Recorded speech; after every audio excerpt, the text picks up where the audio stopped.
Welcome to a lesson with Dr. Powell. Let's take a look at how we can know for certain that as the rectangles get skinnier and skinnier, that we're actually getting close to the actual area. Intuitively, it makes sense that the exact area under a curve would occur as the rectangle widths get skinnier and skinnier. But let's add some rigor to that argument. Let's take an interval from A to B, and we're going to be integrating underneath the curve of f.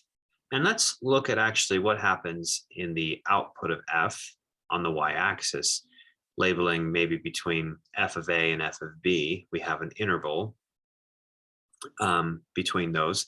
And let's cover this interval with smaller intervals, open intervals with parentheses.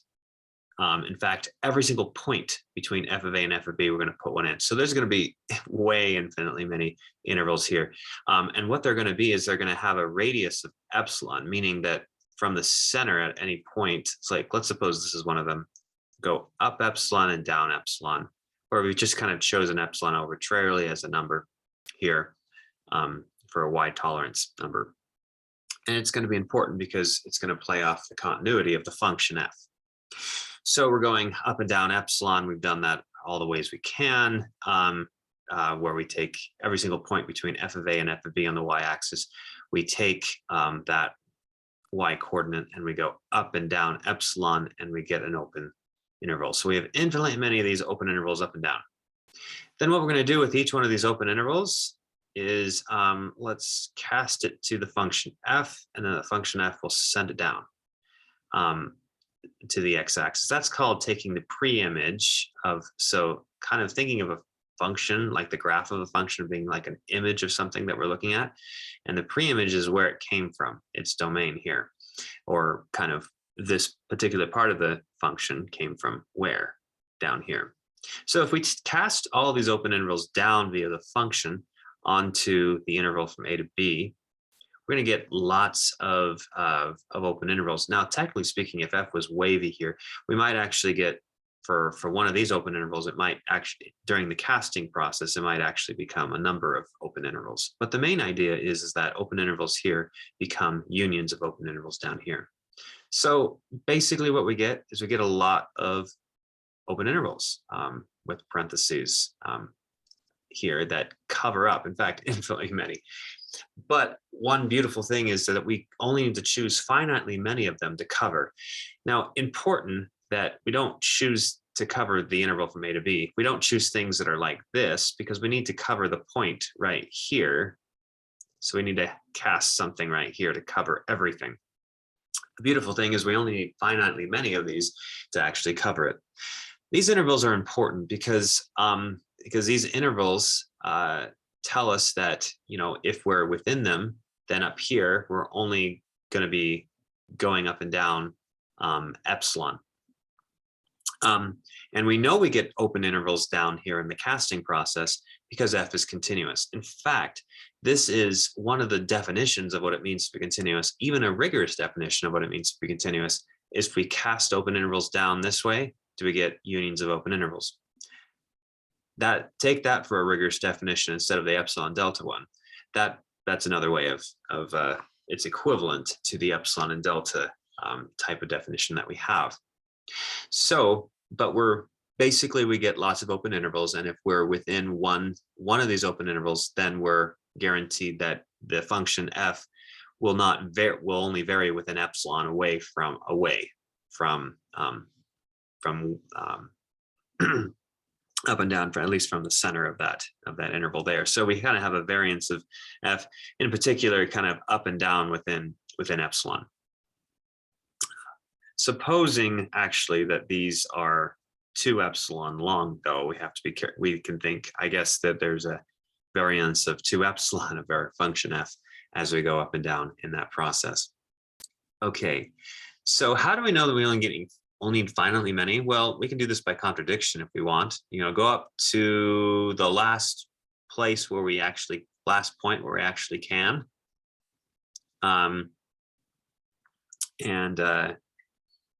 And of course, that involves a little bit of thought to know that there's actually a maximum place, you know, that that quite exists, or a minimum, or whatever. Well, let's suppose that that there's some point that such that we know that past this place we only need finitely many to cover. In fact, maybe to this point, we can cover this too. But the problem is, if we wanted to include this point, suppose we didn't include this point and we just went to here and we used finitely many intervals to cover everything over here. And we ask ourselves, can this point, and we kind of assume, well, we can't include this point because this is but that would be false because we know it's included in one of the open intervals. So we just tack one on and all of a sudden we've extended ourselves further. So by contradiction, we can't have a last one here or a first one, kind of a minimum one. So we really get everything covered with just a finite number of open intervals.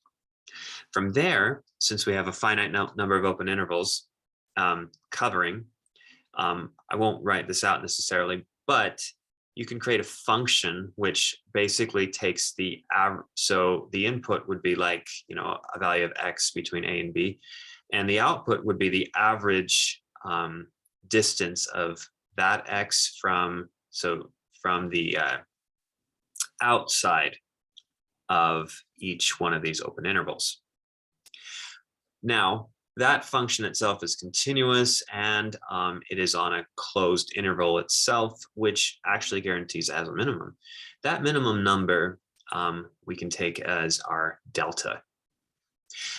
Delta is small enough so that to ensure that we're going to be, that if we go delta one way or another, we're actually going to be in one of these finitely many open sets. So that guarantees that if we just vary by delta on this whole interval, no matter where we are in the interval, it's kind of nice. We're kind of extending this continuity of delta epsilon to be over the whole interval, kind of in a uniform, continuous type way. So our epsilons and deltas have been kind of uniformized. If no matter where we choose on this interval, on this whole interval from A to B, and we go this way delta and that way delta, our f will have varied. Will actually be in one of these. Technically speaking, I guess we could, just to be safe, let's make it a 2 epsilon, just because your y's are going to be varying within that. So here in my argument, I'll put a 2 here in this case, but it doesn't really change the effect. So so it's going to be keeps within 2 epsilon, just kind of up and down. That's kind of the variance that f can be. Now, that means that if our rectangles are skinnier than that particular delta, which kind of has a special name for this particular cover of open sets, called a Lebesgue number, but that's beside the point. But if it's skinny, if the rectangles are all skinnier than this delta, then you know that for each, let's look at one rectangle and imagine going up to the function of just being in the rectangle right here. And let's just let the rectangle height be one of the values of the function f that's on this curve. So it could be this one, or it could be that one. The rectangle come up there, wherever else. But the whole point is that we want to know what the difference is between the actual area and the area of the rectangle. Well, at least in this case, let's look at this particular example. We know that the rectangle and the area itself, the difference between that and that is actually within less than this rectangle area, because the difference is really the shaded part. Shaded part is less than this rectangle area, and that's and to find that area, it's simply this, right? Change of x times change of y. And if change of y is less than 2 epsilon, then you have this is just less than 2 epsilon times change of x. So we know that if we're adding up all our rectangles, which is kind of like this, we'll just say this notation if we're adding up rectangles. So we take just one of the f values times x. Okay, that's a rectangle area. So we're adding up all those. Well, since f of, let's see, how does that differ from the actual area? Well, it's going to be within, if we replace this f of x by how much it varies, 2 epsilon, and we take that sum represents the variance of this from the actual. 2 epsilon times this. We can factor out that 2 epsilon out of the sum here. And we're just adding up all the changes of x's. That just gives us the total change of x on the interval, which is just b minus a. So really we have that the total variance is just 2 times epsilon times b minus a. But wait, epsilon could have been anything. And depending on this epsilon, this particular epsilon tells us this number delta called the Lebesgue number, which, and as epsilon gets smaller, this number delta also gets smaller. And so we can basically pick delta small enough such that this is going to be sufficiently small. In fact, letting epsilon go to 0 even in this particular case, we see that this guy, the variance actually goes to 0, which guarantees that that the area of the rectangles making them skinnier and skinnier actually goes to the exact area under the curve. Of course, this is a little technical, but I just threw this in here for completeness and maybe got something out of it, but it is optional. Thanks for watching.